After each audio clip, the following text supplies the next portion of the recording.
नमस्कार। आज बात करते हैं भारत में हो रही एक खामोश क्रांति की, जिसका इंजन है आर्टिफिशियल इंटेलिजेंस। ये अब सिर्फ कोई टेक्नोलॉजी नहीं रह गई है, बल्कि ये वो ताकत बन रही है जो हमारे देश के आर्थिक और सामाजिक भविष्य को एक नया आकार दे रही है।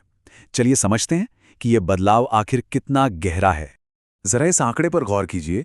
2024 में भारत में जितने भी नए स्टार्टअप्स शुरू हुए हैं, उनमें से 10 में से लगभग 9 एआई से जुड़े हैं। सोचिए, ये कितना बड़ा नंबर है।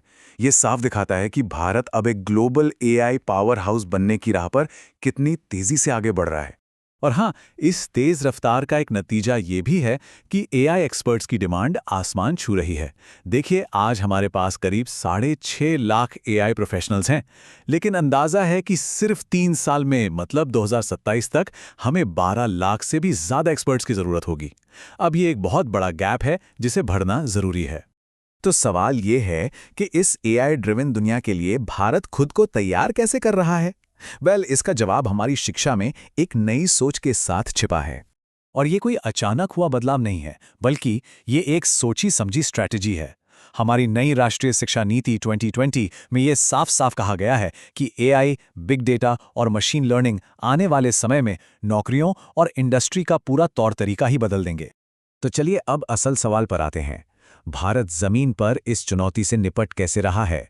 वो कौन से ठोस कदम हैं जो हमारी पूरी एजुकेशन सिस्टम को भविष्य के लिए तैयार कर रहे हैं? इस बड़े बदलाव की शुरुआत की जा रही है बिल्कुल सही जगह से, हमारे स्कूलों से, जहां बहुत कम उम्र में ही बच्चों के लिए एक मजबूत नींव तैयार की जा रही है। और इस सब कुछ बड़े ही सिस्टमैटिक तरीके से हो रहा है। पहला कदम, सीबीएसई ने क्लास 6 से ही एआई स्किल मॉड्यूल शुरू कर दिए हैं।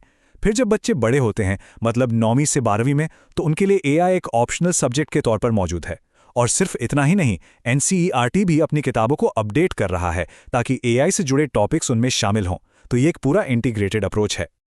अब इस पूरे मिशन को स्पीड दे रहे हैं हमारे डिजिटल प्लेटफॉर्म्स, जैसे शिक्षा मंत्रालय का दीक्षा प्लेटफॉर्म है, जो एआई की मदद से पढ़ाई को और आसान बना रहा है। फिर आता है स्वयं प्लेटफॉर्म। सोचिए, आईआईटीज जैसे टॉप इंस्टीट्यूट्स के 110 से ज्यादा एआई कोर्सेज, वो भी मुफ्त में। और साथ ही 100 जैसी पहलें हैं जो छात्रों और टीचर्स दोनों को प्रैक्टिकल एआई स्किल्स दे रही हैं। और एआई का एक बहुत ही शानदार इस्तेमाल भी हो रहा है। खुद एआई टेक्नोलॉजी की ही मदद से प्राइमरी स्कूल की किताबों का 22 अलग-अलग भारतीय भाषाओं में अनुवाद किया जा रहा है। ये सिर्फ टेक्नोलॉजी का कमाल नहीं है, ये तो शिक्षा को हर बच्चे तक उसकी अपनी जुबान में पहुंचाने की एक जबरदस्त कोशिश है। चलिए, स्कूल की नींव तो हो गई। अब चलते हैं हायर एजुकेशन और रिसर्च की दुनिया में, क्योंकि यहीं पर भारत के अगले एआई इनोवेटर्स तैयार हो रहे हैं। यहाँ भी बहुत कुछ बदल रहा है।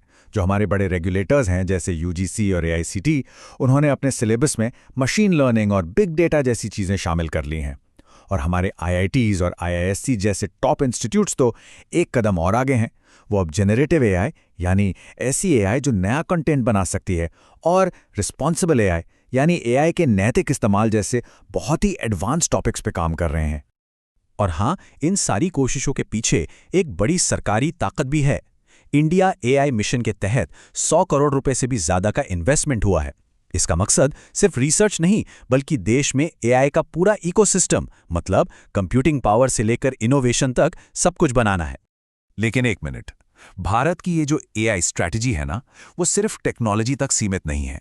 इसका जो असली गोल है वो कहीं ज्यादा बड़ा है, और वो है सबके लिए एआई का भविष्य बनाना।